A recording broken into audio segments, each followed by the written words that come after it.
Welcome to another edition of the Dulcimerica video podcast. My name is Futch. 3 more different scales, only this time we'll deal with minor scales to get us further into this territory.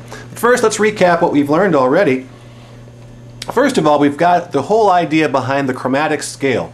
In the Western musical language, there are 12 chromatic notes in this scale.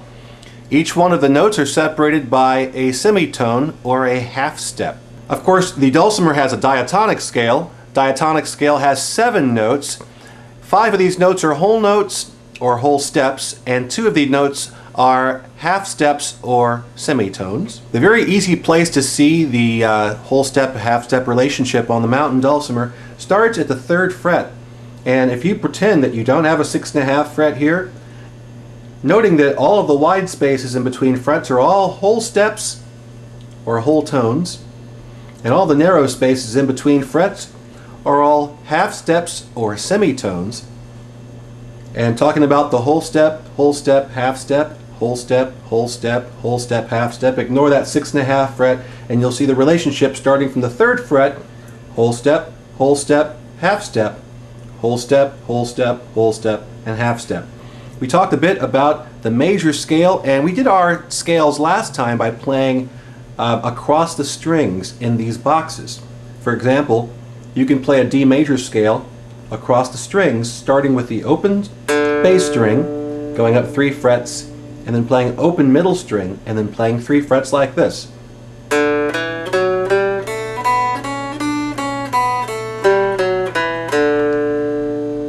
I'm a thumb player. Some people don't use their thumbs and do it like that. But I like using the thumb. It gives me great reach. Fantastic powers, yes. Okay, and now there's the G major scale. G major scale has 1 sharp, that's F sharp, and we can find that in a 4 fret box starting at the 3rd fret leading up to the 6th fret, and then bouncing over to the middle string once again and repeating that, just like this.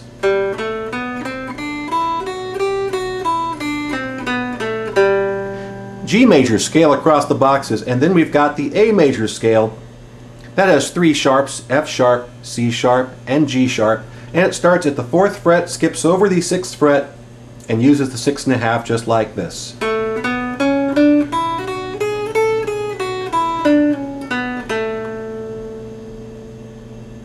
I put up there on the screen for you the notes that make up these different scales, and you'll be able to see as you look at those notes that every single one of those scales has the same interval. Whole step, half step, whole step, half step. All the same spaces or intervals in between the notes of the scale that make them their major sounding characters. Now, let's talk a little bit about boxes real quick before we move on to minor scales. When you're playing the dulcimer, you often hear it mentioned that the dulcimer in DAD, Mixolydian tuning, which is what we're in right now, is called a 1-5-1 tuning, also known as a 1-5-8 tuning.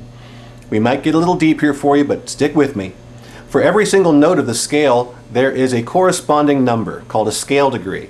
So for every note in the scale, D would be 1, E would be 2, F sharp would be 3, and so forth up the scale to number 7, and number 8 would be the octave. It'll be the note that you started with, but it'll be a full octave up the range, octo meaning 8. When we talk about DAD, 1 stands for D on the bass string.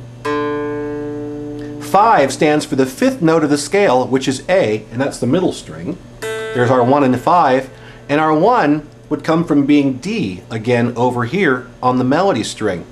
However, because that string is higher than the bass string note, in fact it's an octave higher, we call that 8. 1, 5, and then 8 for an octave above the D that we started with.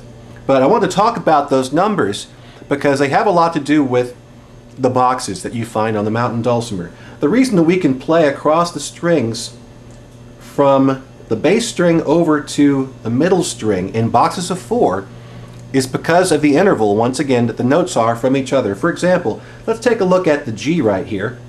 Starting in the G major scale, we can play that box. G, A, B, C. Now, if we were to go to that's our 4th note right there, by the way. 1, 2, 3, 4. Now remember that the distance between the bass string and the melody string is a fifth. It's a 1, 5, 8 tuning. Our fifth note, if we went on up the scale, would be D, right here at the 7th fret. But instead we carry that note across and we begin it here on the middle string, which is also D.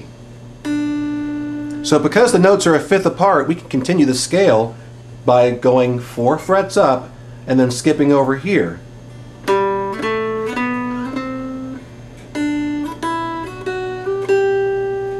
Okay? Now, if we want to go from the middle string and continue towards us to the melody string, this may be a bit confusing, but these notes are now, even though it's a 1-5-8 tuning or a 1-5-1 tuning, the distance between an A and a D, going from A to D, is only 4. It's only an interval of 4, not 5. And if you think about it, you can count it out. A, B, C sharp, D. So if we want to go up and hit that 4th note, we're going to be going in blocks of 3. So take, for example, starting here from D. If we were to go up to the 4th note at the 6th fret, that would be G.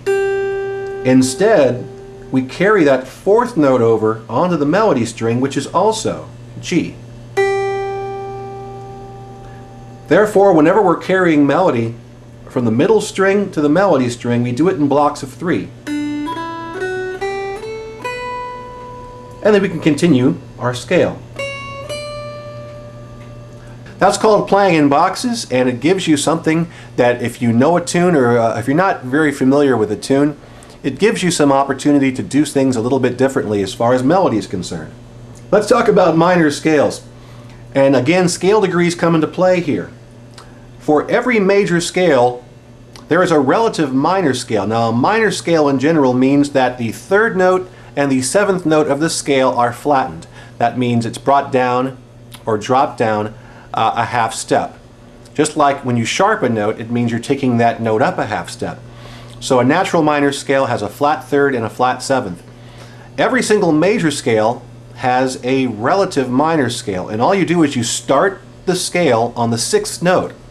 So in the case of D, 1, 2, 3, 4, 5, 6.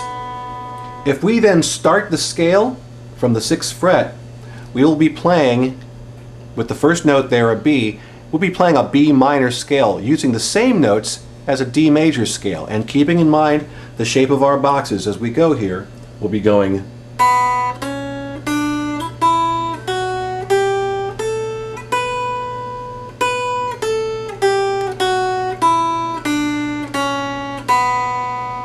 There's our B minor scale relative to the key of D major. The relative or the relationship of notes to each other, the intervals of the minor scale, are whole step, half step, whole step, whole step, half step, whole step, whole step.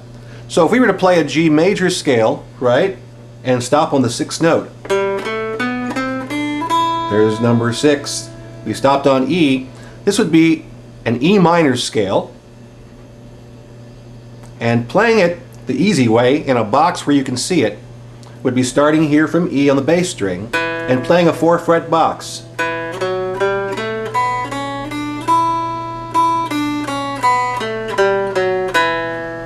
E minor scale, the relative minor scale to G major.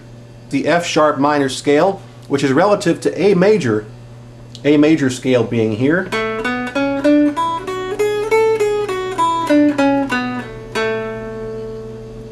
We can play this from the 5th fret right here.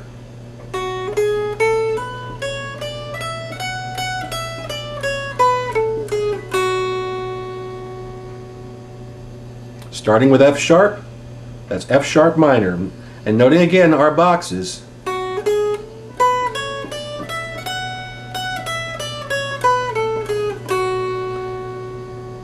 Thank you very much for soaking this up. Keep working on those minor scales and those major scales. They will help you to become a better melody player as you play lots of tunes.